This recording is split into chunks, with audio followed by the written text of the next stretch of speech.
अस्सलाम वालेकुम। आपको पता है कि सूरह नाम पढ़ने हैं और उसके हमने माशाल्लाह 27 आयत जो हैं वो हमने कंप्लीट किए हैं। उसको आगे कंटिन्यू करेंगे। बिस्मिल्लाह। बल्कि अब वो भी ज़ाहिर हो गया है जिसको वो पहले कभी छुपाया करते थे। अगर ये फिर दुनिया में लौटा दिए जाते हैं तो भी ये वही करेंगे जिससे इनको मना किया गया था। बिलाशुबा ये झूठे हैं। 28 और ये कहते हैं कि हमारी ज़िंदगी सिर्फ यही दुनिया की ज़िंदगी है और मरने के बाद हम दोबारा ज़िंदा नहीं किए जाएंगे। 29 अगर तुम उनको उस वक्त देखोगे जब ये अपने रब के सामने खड़े होंगे तो अल्लाह कहेगा क्या ये दोबारा ज़िंदा होना बरहक नहीं है? तो कहेंगे अपने रब की कसम ये कतई बरहक है।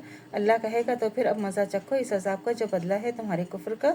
30 वही नुकसान में रहे जो अल्लाह के सामने खड़े होने का झूठ कहा करते थे, यहाँ तक कि क़यामत उन तक अचानक पहुँच जाएगी तो कहेंगे हाय अफसोस, हमने क़यामत के बारे में बड़ी कोताही की और वो अपने गुनाहों का बोझ अपने पीठ पर उठा रहे हैं।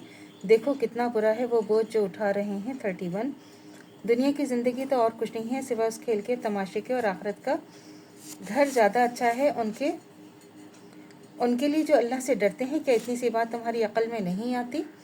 32 हमको मालूम है कि हम आपको रंज होता है और इन काफरों की बातों से ये दरअसल आपकी तकज़ीब नहीं करते बल्कि ये जालिम तो अल्लाह की आयत से इनकार करते हैं। 33 और आपसे पहले रसूलों की तकज़ीब भी की जा चुकी है तो उन्होंने सब्र किया जो उनकी तकज़ीब की गई और उनको एज़ाएँ दी गई यहाँ तक कि हमारी इमदाद उन तक पहुँची। अल्लाह की बातों को तो कोई बदलने वाला नहीं है और आपके पास रसूलों के बास क़स्से पहुँच चुके हैं। 34 अगर उनकी रूगर्दानी आप पर शौक गुजरती है तो आप में क़ुव्वत है तो ज़मीन में कोई सुरंग या आसमान में कोई सीढ़ी ढूंढ लो, फिर उनके पास कोई मुआवजा ले आओ तो करो। अगर अल्लाह चाहता तो इन सबको राह पर जमा कर देता, सो आप नादानों में से ना हो जाइए। 35 और वही लोग जो कबूल करते हैं, जो गौर से दिल लगा कर सुनते हैं, अल्लाह ही मुर्दों को ज़िंदा करके उठाएंगे और फिर सब अल्लाह ही की तरफ वापस लाए जाएंगे। 36 और ये लोग कहते हैं कि उन रब की तरफ से कोई मुआवजा उन पर क्यों नाजिल नहीं किया गया?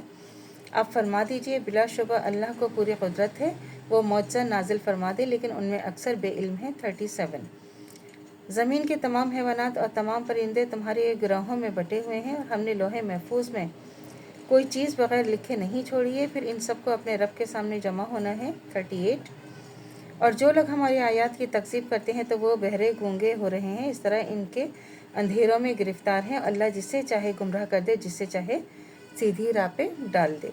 39 तो आप फरमा दीजिए कि एक काफिरों ज़रा गौर करो, अगर तुम पर अल्लाह का अजाब आ जाए या क़यामत ही आ जाए तो बताओ कि इस वक्त तुम क्या अल्लाह के सिवा किसी और को पकारोगे अगर तुम वाकई सच्चे हो। 40 बल्कि उसी को पकारोगे तो वो उसी को हटा देगा जिस पर उसे पकारते हो, अगर वो चाहे तो इनको भूल जाओगे जिनको शरीक करते हो। 41 और हमने तुमसे पहले बहुत से रसूल उम्मतों की तरफ भेजे जो हमने उनको नाफरमानियों के सबब सख्तियाँ और मुसीबतों में मुब्तला कर दिया ताकि वो आजिज़ी करें और हमारे सामने गिड़गिड़ाएं और हम माफ़ करें।